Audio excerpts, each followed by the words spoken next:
It was by the seaside that Randy and Melinda Sansbury built memories and traditions. When I was a little kid, I put out messages in bottles anytime I was at the ocean. And so when we first started our family, I said, we're going to put messages in bottles and throw them out. And year after year, that's exactly what the Sansbury family did.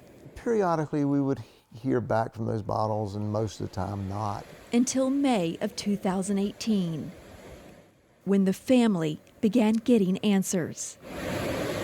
And at a time they needed it. That is not happen chance. It's not. It is the timing on when we are hurting the most.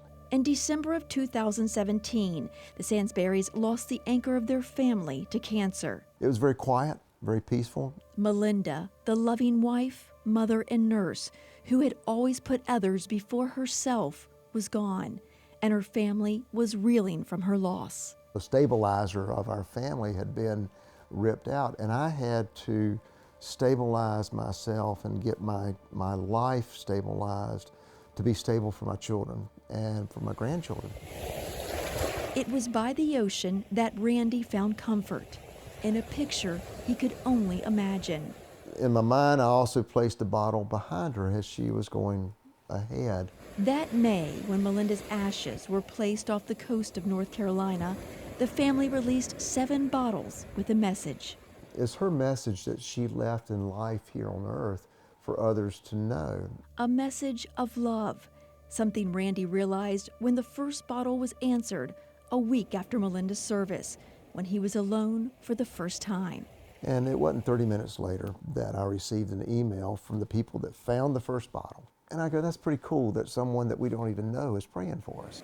But then, a few days later, I knew just that Sunday the aloneness that my children were going to feel. a second bottle was answered on Mother's Day. I felt for the first time that God was telling me, look, I've got this. I've got your heart. I know, how raw it is, how tender it is. I've got your heart in my hands. And the blessings kept coming. In July, when a third bottle was found by a North Carolina park ranger, the same week as the Sansbury's first summer vacation without Melinda, and a fourth bottle in August on what would have been the couple's 40th wedding anniversary. But it was a discovery of the next bottle in March of 2019, some 3,000 miles away, that convinced the family of a miracle. That Sunday, I was walking out the door and to go to church, and I get a call from my middle son. He says, Dad, what's the furthest a bottle has ever traveled? And I go, well, 100 miles north or south. He said, what about Ireland? And I'm going, no way. It was just the night before the family attended a Celtic show in Richmond. We love Celtic music. Everything that was going on was just exciting and good for my heart. But then the pings on the heart come as they do in time.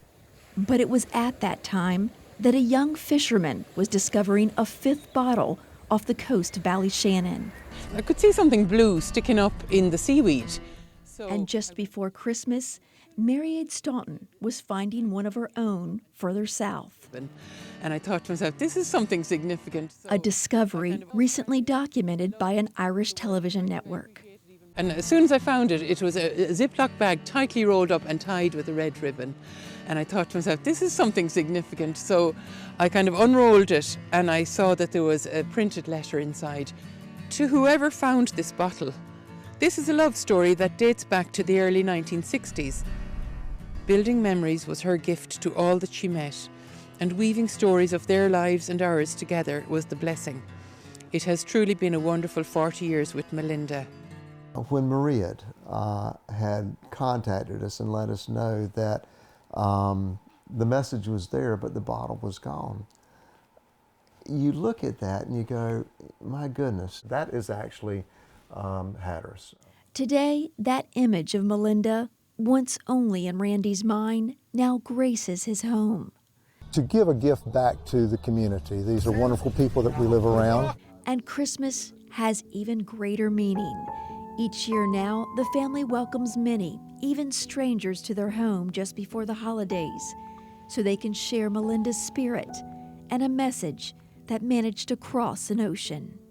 And so the messages that we live in life now, sometimes we don't think they're important, but they're really the most important things that we've got.